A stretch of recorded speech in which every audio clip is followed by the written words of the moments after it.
दोस्त कुलदीप, चंदन और राजू शराब पी रहे हैं और एक भूतिया हवेली की बात कर रहे हैं जो उनके गांव में ही है।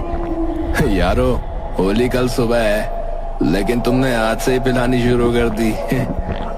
अबे तो आज रात से कल रात तक मनाएंगे ना हम होली। है तो जानता तो है ना गांव में हम लोग कितने शरीफ हैं, लेकिन आज के दिन शराफत गई तेल लेने। आज कोई बोल गया ना वो छोड़ेंगे नहीं, बता रहा हूँ। अबे ज्यादा चढ़ गई तेरे को, इतना मत फेंक समझा, कहीं पता चले ये हमारी आखिरी होली हो इस गांव में। अबे हट हट, तू तो है ही डरपोक। अबे मैं नहीं डरता किसी से भी नहीं डरता मैं, समझा। अबे नहीं डरता तो हवेली में जाके दिखा। अबे कौन सी हवेली, काय की हवेली?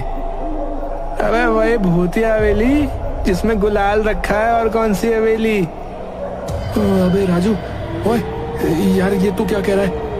पागल हो गया क्या? अबे ओए एक मिनट, तू चाहता है मैं वो गुलाल लेकर आऊं? अबे वो गुलाल लेकर आऊं, यही चाहता है ना तू, जिससे सारे गांव वाले डरते हैं? हाँ लेकर आ। अबे ये सब झूठी कहानियां हैं, समझा। अभी चल तुम दोनों को दिखाता हूँ मैं क्या चीज हूँ, देख। अबे क्या बोले जा रहा है बे? कहीं नहीं जाने वाले हम लोग, बैठ जाइए। चलना डरता है क्या तू? चलना, वैसे भी हवेली के अंदर यही जाएगा, हम नहीं जाने वाले। चल।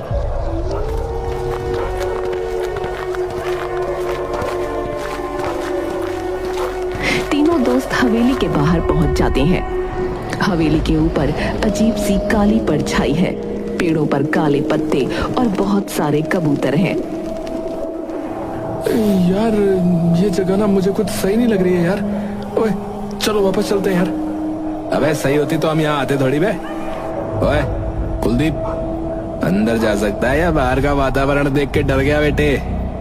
बेटा पीने के बाद ना, बता रहा हूँ, पीने के बाद ना शेर भी आया ना सामने, शेर, बता रहा हूँ मैं, भारी पड़ूंगा मैं उस पर। तो जाना फिर अंदर जा।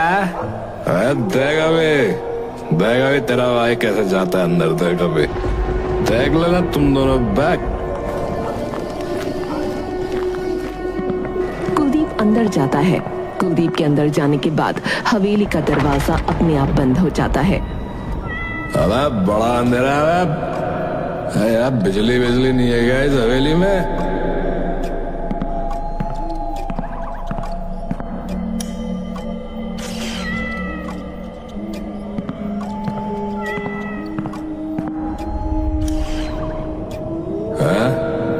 अबे ये बिजली कैसे बंद हो गया? कौन है वहाँ? कुलदीप आगे बढ़कर फिर से बिजली जला देता है।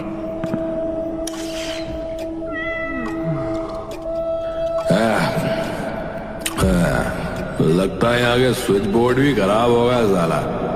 कोई नहीं, कुलदीप डरना नहीं है, समझा। यहाँ कोई भूत कुछ नहीं है। कहाँ गया वो गुलाल ले लेते हैं और निकलते हैं यहाँ से।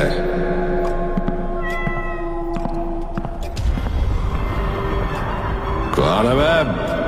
मैं जानता हूँ यहाँ पर कोई है। कौन है बे? बाहर निकल।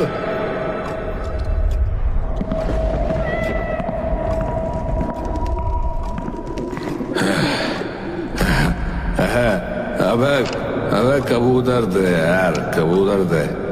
छोड़, डरना नहीं। गुलाल ढूंढ और निकल इधर से। अबे हवेली के भूत,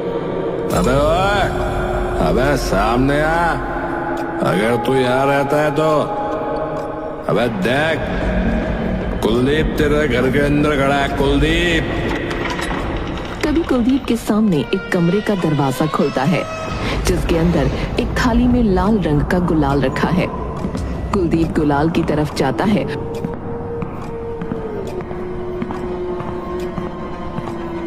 और प्लेट को उठाते ही वो गुलाल खून बन जाता है।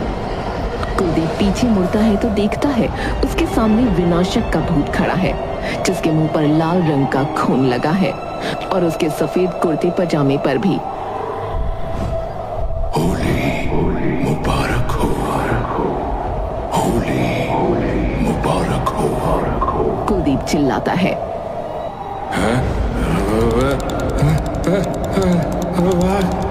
भागो भाई, कुलदीप भाग। बचाओ, बचाओ, बचाओ, बचाओ।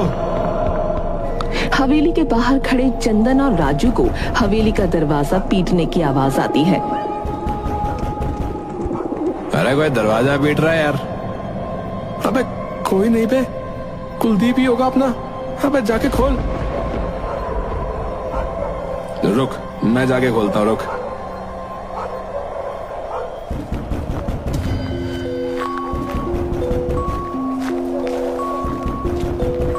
राजू दरवाजा खोलता है और हैरान हो जाता है क्योंकि सामने खड़ा शख्स कुलदीप ही है, लेकिन उसके मुंह पर लाल रंग का गुलाल लगा है।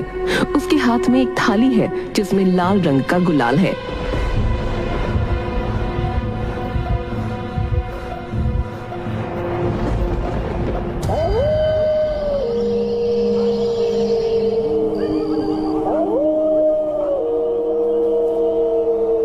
चुन्नीलाल नाम का एक आदमी हवेली के सामने से गुजर रहा है,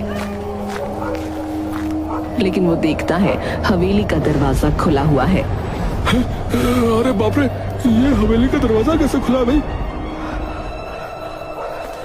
चुन्नीलाल हवेली के अंदर जाता है।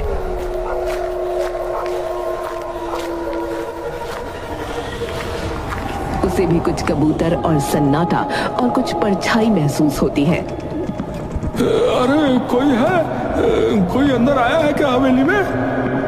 तभी चुन्नीलाल का पैर एक आदमी की लाश पर लगता है जिसकी गर्दन मुड़ी हुई है। पीठ की तरफ उसके मुंह पर लाल रंग का खून जैसा गुलाल लगा है।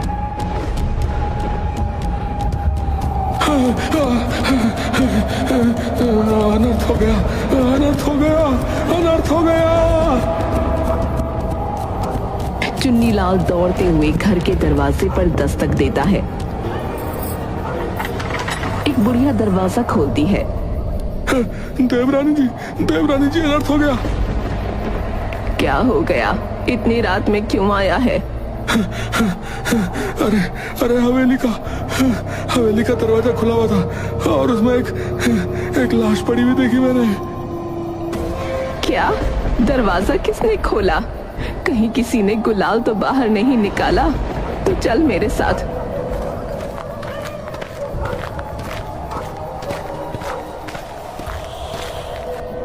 देवरानी और चुन्नीलाल हवेली के अंदर पहुंचते हैं। देवरानी लाश को देखते हुए, सच में अनर्थ हो गया, विनाशक बाहर आ चुका है। क्या वो हमें मार देगा? हाँ, किसी ने यहाँ आकर उसे जगा दिया है। वो गुलाल भी यहाँ नहीं है जिसकी वजह से उसकी आत्मा यहाँ कैद थी। तो अभी वो कहाँ है देवरानी जी? मैं नहीं जानती, लेकिन बहुत जल्दी उसकी खबर मिल जाएगी। राजू, चंदन और कुलदीप, जिनके मुंह पर गुलाल लगा है, एक सड़क पर चल रहे हैं, लेकिन कुलदीप कुछ बोल नहीं रहा। वो चुपचाप है। अबे कुलदीप, अबे तू तो बहुत ही बड़ा जवान निकला बे। शेर निकला तू, शेर। गुलाल के साथ साथ तो पूरी थाली ले आया अंदर से। हाँ, पर ये इतना चुप क्यों यार? भूत देख लिया क्या अंदर तूने? क्या पता, पैंट से सूसू निकल गया हो। अबे ये बता, दारू पिएगा? और कुलदीप कोई जवाब नहीं देता। कुलदीप तू ठीक तो नहीं यार? अरे कुछ जवाब तो दे यार। लगता है ये ऐसे नहीं बोलने वाला। रुक, ये थाली छीनता हूँ इससे।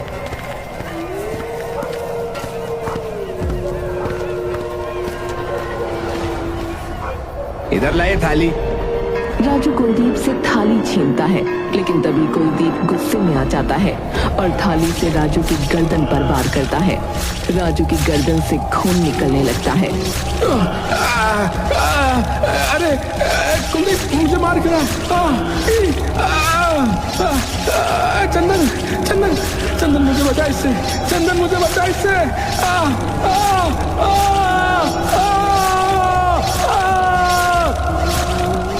ये क्या किया तूने, ये क्या किया?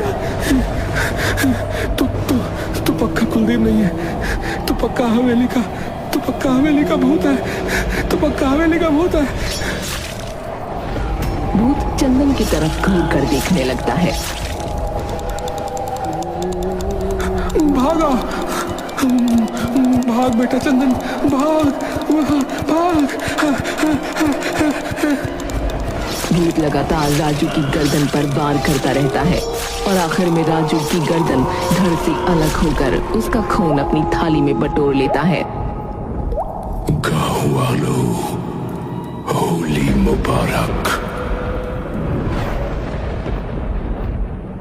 चुन्नीलाल देवरानी से इस कहानी के पीछे का राज पूछता है। देवरानी जी, लेकिन अब हम विनाशक को रोकेंगे कैसे? विनाशक सारे गांव वालों को मार देगा, इसलिए कल रात से पहले हमें उसे रोकना होगा। खासकर वो मुझे मारने जरूर आएगा, लेकिन वो ये नहीं जानता कि मैं अपनी जिंदगी जी चुकी हूँ। मैं बस चाहती हूँ कि गांव के लोग सुरक्षित रहें। लेकिन देवरानी जी, ये कहानी है क्या? हुआ क्या था आखिर उस हवेली में? ये कहानी आज से 20 साल पहले की है। हालांकि जो विनाशक के साथ हुआ वो गलत था, लेकिन गलत होने के बाद वो हैवान बन गया। 20 साल पहले कबीर नाम का एक अमीर आदमी अपने 2 बेटों के साथ रहा करता था। उसके 2 बेटे थे, शासक और विनाशक। कबीर अब बीमार पड़ गया था और इस दुनिया से वो जाने वाला था, इसलिए उसने अपना वारिस शासक को बनाया, क्योंकि विनाशक छोटा था, जिससे विनाशक मायूस हो गया। और फिर एक दिन होली से पहले विनाशक अपने लोगों के साथ मिला और चौधरी नाम के एक आदमी जो उसका खास था, उसको अकेले में बात करने के लिए बुलाया। विनाशक भाई, बुलाया आपने? हाँ चौधरी, जरा बैठ पास आके। सुन, एक बात बता, तू मेरे लिए कितना वफादार है? आप जो बोलोगे वो कर सकता हूँ मालिक। अच्छा, तो फिर सुन, मेरे बाप कबीर को मार सकता है क्या? मालिक, आप ये क्या बात कर रहे हो? अरे सुन, बुड्ढे ने सारी विरासत उस शासक के नाम कर दी है, सिर्फ इसलिए कि वो बड़ा है।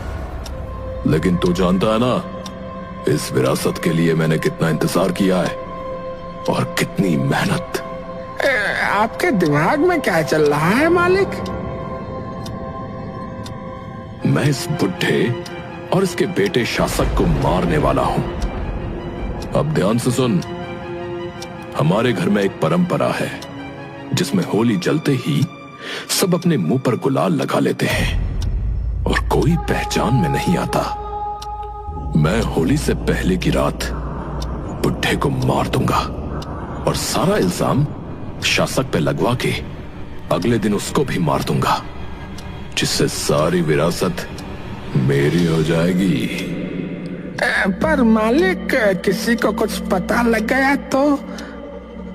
अगर तू मेरा साथ देगा तो मैं तुझे इस गांव का मंत्री बनवा दूंगा, फिर हमारा कोई कुछ नहीं बिगाड़ सकता। और अगर तू मेरा साथ नहीं देगा तो कल का क्या पता क्या हो।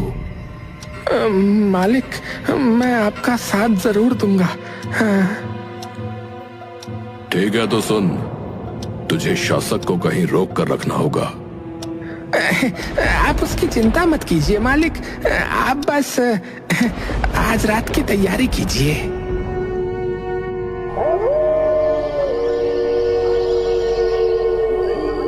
रात होने के बाद शासक अपने मुंह पर गुलाल लगाता है। उस उसके बाद अपने पिता के कमरे में जाता है।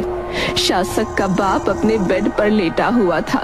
तभी कमरे में विनाशक, जिसके मुंह पर गुलाल लगा था, और साथ में चौधरी और गांव के कुछ लोग आ गए। पकड़ो इसे, इसने मेरे पिता की हत्या कर दी। मेरे साथ इतना बड़ा धोखा मैं किसी को नहीं छोड़ूंगा। तभी शासक पर लाठियों से सबने हमला किया और शासक बेहोश हो गया। इसे ले जाकर हमारी पुरानी वाली हवेली में बंद कर दो, और जब तक ये मर नहीं जाता कोई भी उस हवेली का दरवाजा नहीं खोलेगा। शासक को उस हवेली में बंद कर दिया गया। दरवाजा खोलो, मेरे साथ धोखा हुआ है, मैं किसी को नहीं छोड़ूंगा। तो देवरानी जी, उसके बाद शासक मर गया क्या? वैसे बहुत बुरा हुआ बेचारे के साथ, लेकिन एक मिनट, इस हवेली के अंदर तो विनाशक का भूत है ना? तो वो कैसे? कहानी अभी पूरी थोड़ी ही हुई है। उस रात हाथ में तलवार लिए हुए एक आदमी हवेली में आया। उसके सामने शासक खड़ा था, कमजोर हालत में।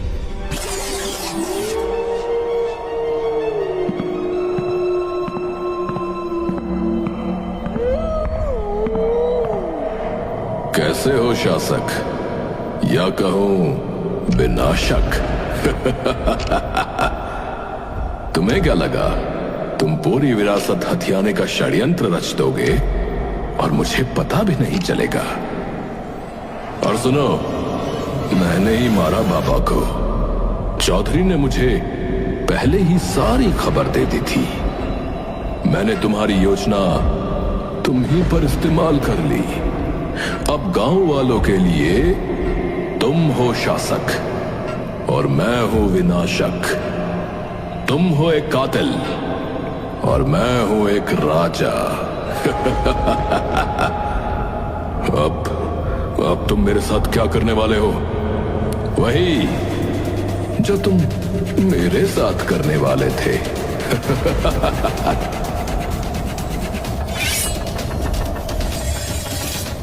क्या करूं मेरे भाई, तू छोटा है, तूने ये समझा नहीं। अब मैं बड़ा हूं तो मुझे तो सजा देनी ही पड़ेगी ना तुझे। चौधरी, तू धोखेबाज, मैं मरकर भी तुम लोगों को नहीं छोड़ूंगा, याद रखना। याद रखेंगे, लेकिन तेरे मरने के बाद। शासक और चौधरी दोनों आगे बढ़े, हाथों में तलवार लिए, और विनाशक को तलवार से मार दिया। विनाशक की आखिरी सांसों में शासक उसके माथे पर गुलाल लगाता है। होली मुबारक हो।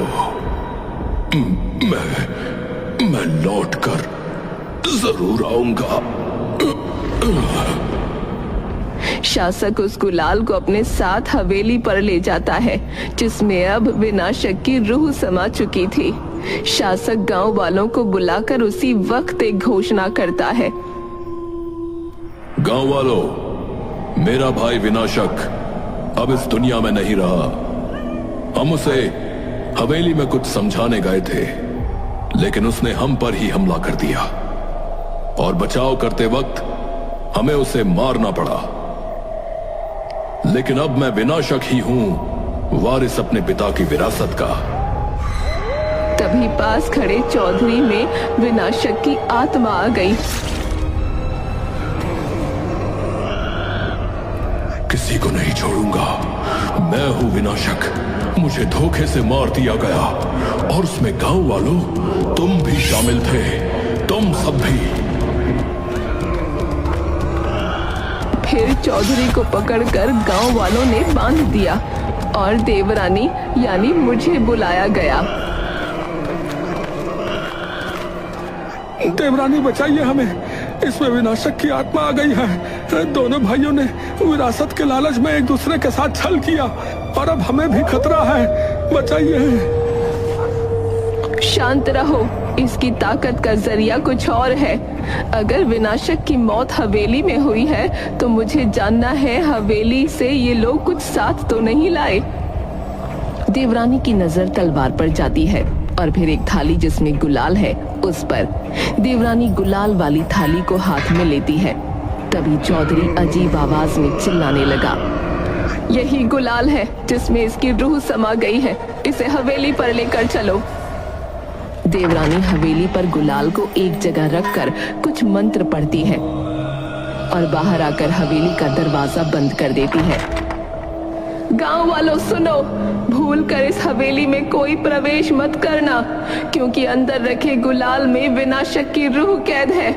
और याद रखना, होली के दिन उसकी ताकत ज्यादा हो जाएगी। अरे बाप रे, तो चौधरी का क्या हुआ? चौधरी कुछ दिन बीमार रहा, उसके बाद सब सही हो गया। देवरानी जी, अब हमें क्या करना होगा? उस गुलाल को दोबारा हवेली के अंदर पहुंचाना होगा। तभी वहां चंदन भागता हुआ आया। सुनिए सुनिए, मुझे बचा लीजिए, उसने मेरे दोस्तों को मार दिया। अरे किसने? उस भूत ने। ये जरूर विनाशक का भूत है। चुन्नीलाल, सभी गांव वालों को जाकर बोलो घर में ही रहे, विनाशक का भूत हवेली से बाहर आ गया है। अच्छा, तो बताइए अब मैं क्या करूं अब? क्या उसके पास कोई गुलाल है? हाँ, उसके पास है। तो अब मैं जो बोलूंगी वही तुम्हें करना होगा, अगर तुम जिंदा रहना चाहते हो तो। गांव के सारे लोग डरे हुए अपने अपने घरों में छुप गए, क्योंकि विनाशक का भूत बाहर आ चुका था। लेकिन वो देखता है कि गांव में सन्नाटा है। तभी उसके सामने चंदन आता है। भूत भाई, इधर मारो, मुझे मारो। चंदन जोर से ये बोलकर भागता है और एक कुटिया में घुस जाता है। भूत भी उसके पीछे पीछे कुटिया में घुस जाता है। भूत अब चंदन के सर पर थाली मारकर उसे जख्मी कर देता है। अब क्या होगा तेरा? अपने दोस्तों की तरह तू भी मरेगा। वो बचाएगी मुझे। भूत देखता है कि कुटिया के कोने में जादू टोने की सामग्री लगाए हुए देवरानी बैठी है, जो लगातार मंत्र पढ़ रही है। बुढ़िया देवरानी, अच्छा हुआ तू मुझे स्वयं ही मिल गई। तुझे ही तो मारना है मुझे।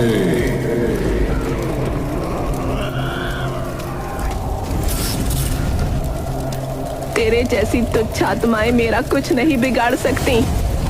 पहले भी तू कैद हो चुका है और आज भी होगा। जरा नजरें घुमा के देख। भूत को एहसास होता है कि पूरी कुटिया के चारों ओर एक रेखा बना दी गई है, जिससे अब वो बाहर नहीं जा सकता। मैं बाहर नहीं जा सकता तो तू भी नहीं जाएगी बुढ़िया। 20 साल इंतजार किया है मैंने बाहर आने का उस हवेली से। तुझे कैदी बनकर ही रहना पड़ेगा, क्योंकि तू इंसान नहीं है, हैवान है। तभी भूत थाली से देवरानी पर वार करता है।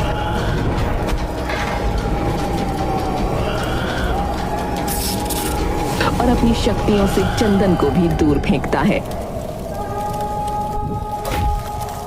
क्या हुआ देवरानी? भूतों को कैद करने वाली ज्यादा जोर से तो नहीं लगी। जल्दी से अब अपना घेरा हटा और मुझे बाहर जाने दे। मर के भी नहीं हटूंगी। तो फिर देवरानी, तू और मैं दोनों भूत बनकर इसी कुटिया में रहेंगे। चल, अब मैं तुझे मुक्ति दे देता हूँ। भूत जैसे ही देवरानी को मारने के लिए आगे बढ़ता है, देवरानी मुट्ठी में छिपा गुलाल हवा में उड़ाती है। भूत को कुछ नहीं दिखता, उसके आगे अंधेरा हो जाता है। भूत की आंखें खुलती हैं, तब वो देखता है कि चंदन और देवरानी कुटिया के दरवाजे पर खड़े हैं और उसे बंद कर देते हैं।